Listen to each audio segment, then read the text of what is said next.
Daftar 7 pemain tersibuk PSM di Liga 1 2024-2025. Victor Luis menjadi pemain PSM Makassar yang paling sibuk di Liga 1 2024-2025. Ia hanya 2 kali absen di kompetisi kasta tertinggi tanah air.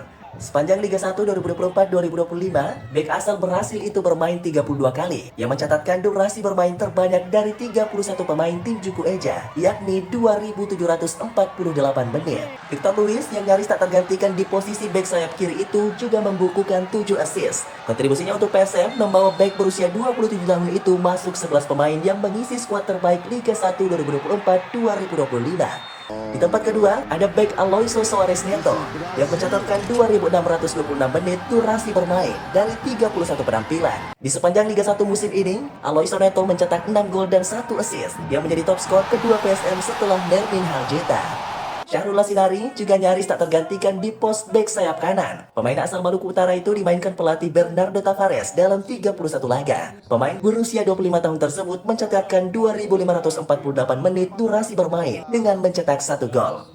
Sementara Latier Vol hanya absen 1 kali di sepanjang Liga 1 2024-2025. Latier pemain tersibuk dengan durasi bermain 2.500 menit.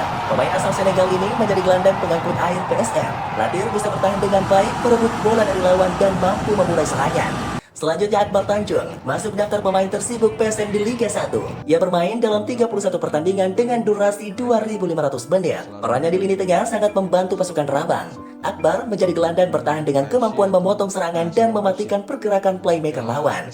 Nermin Haljeta yang sempat dibekap cedera engkel bermain sebanyak 29 pertandingan. Ia menjadi top skor PSM di musim ini. Dari 2.483 menit durasi bermain, penyerang asal Slovenia itu mencetak 12 gol dan 2 assist di sepanjang Liga 1 2024-2025. Pemain tersibuk ketujuh adalah Daisuke Sakai. Pemain asal Jepang itu tampil dalam 29 laga. Daisuke Sakai mencetak 3 gol dan 4 assist dari durasi bermain 2.181 menit.